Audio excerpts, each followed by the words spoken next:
വാർത്തകൾ വിശദമായി. നടിമാരുടെ പരാതിയിൽ കേസെടുത്തതിനു പിന്നാലെ പ്രതികൾ കൂട്ടത്തോടെ കോടതിയിലേക്ക്. കൊച്ചിയിലെ നടിയുടെ പരാതിയിൽ പ്രതികളായ മുകേഷ്, സിദ്ദിഖ്, ഇടവേള ബാബു എന്നിവരും ബംഗാളി നടിയുടെ പരാതിയിൽ പ്രതിയായ രഞ്ജിത്തും കോടതിയെ സമീപിക്കാനൊരുങ്ങുകയാണ്. മുൻകൂർ ജാമ്യം തേടാനാണ് പ്രതികളുടെ തീരുമാനം. കേസിൽ തുടർ നടപടി എന്താകണമെന്നതിൽ പ്രതികൾ നിയമോപദേശം തേടിയിട്ടുണ്ട്. കേസ് റദ്ദാക്കാൻ ഹർജി ഫയൽ ചെയ്യുന്നതും മുകേഷ് ആലോചിക്കുന്നുണ്ടെന്നാണ് വിവരം.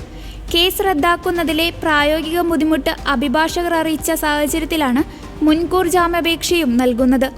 ആരോപണം നേരിടുന്നവരും നിയമസഹായം തേടി.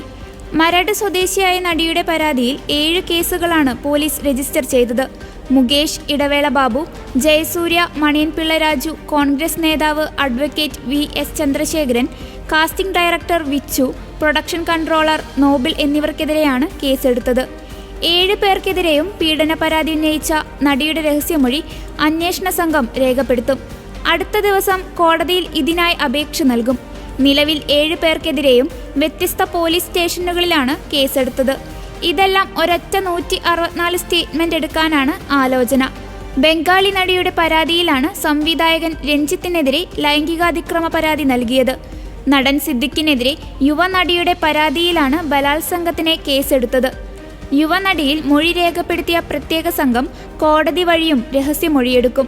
2016 മാസ്കറ്റ് ഹോട്ടലിൽ വെച്ച് സിദ്ദിഖ് ബലാത്സംഗം ചെയ്തുവെന്ന പരാതിയിലാണ് കേസ്. നീള തിയേറ്ററിൽ സിദ്ദിഖിന്റെ ഒരു സിനിമയുടെ പ്രിവ്യൂവിന് വന്നപ്പോഴാണ് സിദ്ദിഖിനെ കണ്ടതെന്നും ഇതിനുശേഷം സിനിമ ചർച്ചയ്ക്കായി ഹോട്ടലിലേക്ക് വിളിച്ചു വരുത്തി ബലാത്സംഗം ചെയ്തുവെന്നുമാണ് നടിയുടെ മൊഴി.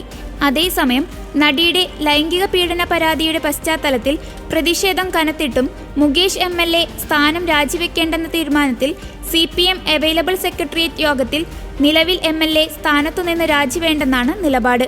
കേസിന്റെ മുന്നോട്ടുള്ള പോക്ക് പരിശോധിക്കും. അതേസമയം നാളത്തെ സെക്രട്ടേറിയറ്റ് യോഗവും വിഷയം ചർച്ച ചെയ്യും. തൽക്കാലം ചലച്ചിത്ര നയരൂപീകരണ സമിതിയിൽ നിന്ന് മുകേഷിനെ മാറ്റാനാണ് തീരുമാനം.